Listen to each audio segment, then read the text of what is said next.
এই গাছটা ঠিক করে পরিষ্কার করি, তাহলে সামনের বছর কাঁঠাল খেতে পারবো। ভাইয়া, আরে নয়ন তুই?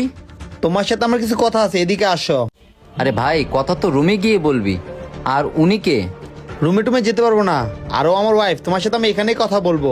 আরে ভাই, তুই এভাবে কেন কথা বলতেছিস? আর তুই বিয়ে করলি, আমাদেরকে জানালি না?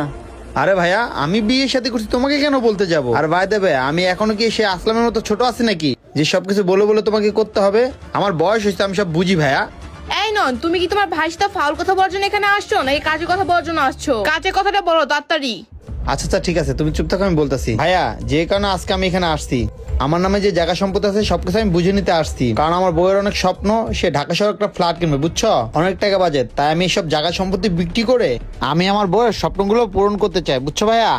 এবং ব্যাংক থেকে লোন নিয়ে পুরো 50 লাখ টাকা দিয়ে ফ্ল্যাটটা আমরা কিনতেছি। তো তুমি আমার নামে জায়গা সম্পত্তি বুঝিয়ে দিলে খুব ভালো হতো, তাহলে তাড়াতাড়ি কাজগুলো শেষ করতে পারবো আমরা। আরে নয়ন, তুই এটা কি বলতেছিস? বাবা মার স্বপ্ন আমরা 3 ভাই বিয়ের পরে একসাথে থাকবো। বাবা মা আমাদের জন্য কি সুন্দর বাড়ি করে রাখছে, আর তুই কি না বিয়ের পরে আলাদা হয়ে যাচ্ছিস? দেখেন ভাই, আপনি আপনার ভাইকে জ্ঞান দিয়েন না, আর আমি এসে ভাঙাচোরা বাসায় থাকতে পারবো না, বুঝতে পারছেন? ভাইয়া মেসে পড়ছি। আরে নয়ন ভাই, তুমি কখন আইলা? আর তোমার পাশে এটা কে? এই তো কিছুক্ষণ আগে আসলাম, আর তোকে থেকে খুব ভালো লাগলো। যাই হোক, ও তোর ভাবি, ওকে সালাম দে। এ পিচি নয়নের ভাই। কি তুমি বিয়ে করছো? সালাম আলাইকুম ভাবি, ভালো আছেন? হ্যাঁ ভালো আছি। আর যাই হোক নয়ন, তোমার কি তোমাদের ফ্যামিলি ম্যাটারের কথা এখানে শেষ হয়েছে? যদি শেষ হয়ে থাকে তাহলে কাজের কথাটা বলো। তোমাদের ফ্যামিলির কথা শোনার জন্য আমি এখানে আসি নাই, বুঝতে পারছো? আচ্ছা ঠিক আছে, তুমি একটু ঠান্ডাও। আর ভাই কি বলতেছি, তুমি আমার কাজটা করে দিবে নাকি বলো? এখানে আমরা বেশিক্ষণ সময় দিতে পারবো না। আরে ভাই, বললেই তো হবে না, আমাকে তো একটু সময় দিতে হবে। আর তোরা ভেতরে গিয়ে বয়, আমি তোর ভাবিকে নাস্তা দিতে বলতেছি। আচ্ছা বড় ভাই মেজো ভাই কি বলতেছে, আর তোমরা কি নিয়ে কথা বলতাছো? আমার একটু খুলে কইবা?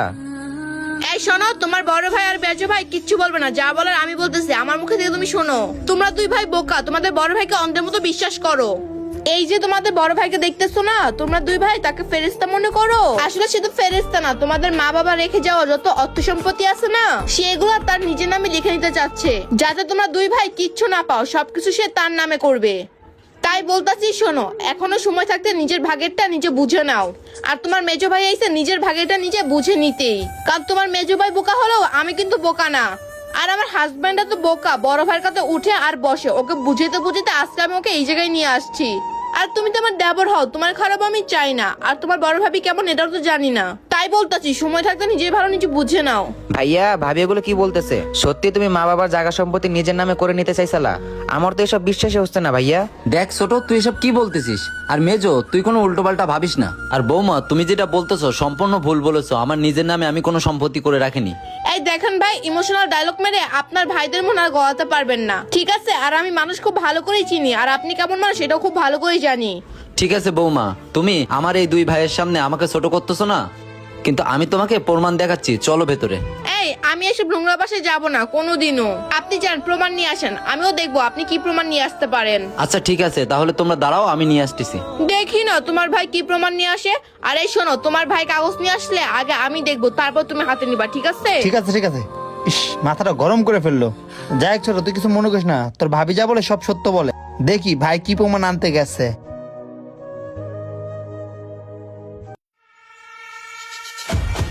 আসছো? নয়ন, এই দেখ তোর দলিল।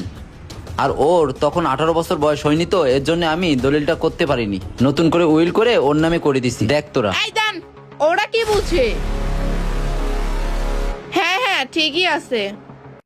আমি কার কথা বিশ্বাস করবো এখন? হ্যাঁ সবই তো ঠিক আছে, আপনি তো জায়গা সম্পত্তি সব দুই ভাইয়ের নামে লিখে দিচ্ছেন, আপনার নামে তো কিছু লেখেন নাই।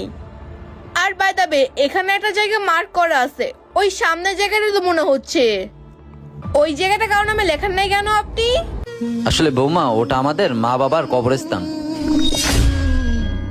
বৌমা, ওই জায়গাটা আমি কারণ আমি লিখিনি, কারণ আমাদের 3 ভাইয়েরই তো বাবা মা, এর জন্যই। আর তোমাদের কাছে আমার একটা রিকোয়েস্ট, তোমরা ওই জায়গাটা আমার নামে লিখে দিও, কারণ আমি সারা জীবনটা বাবা মার সাথে থাকতে চাই। আচ্ছা আচ্ছা ঠিক আছে। আর ওই কবরস্থানে কে যাবে? আমরা তো যাব না। আর এই যে আসলাম, নাও এটা তোমার জায়গা সম্পত্তির দলিল। আর এই নন, চলো তো। ভাইয়া থাকো, আমারটা আমি বুঝে পাইছি, এবার আমি গেলাম। আচ্ছা যা ভাই। বন্ধুরা, মুরব্বীরা একটা কথা বলতো না, ভাই বড় ধন, রক্তের বধন যদিও ছিন্ন হয় নারীর কারণ। ভিডিওটা দেখে আপনারা কি শিখলেন অবশ্যই কমেন্টস করবেন। আর ভিডিওটা আপনাদের কাছে একটু ভালো লেগে থাকলে অবশ্যই টাইমলাইনে পাঠিয়ে দেবেন। ধন্যবাদ সবাইকে ভিডিওটা দেখার জন্য। লাইক শেয়ার কমেন্টস করতে ভুলবেন না।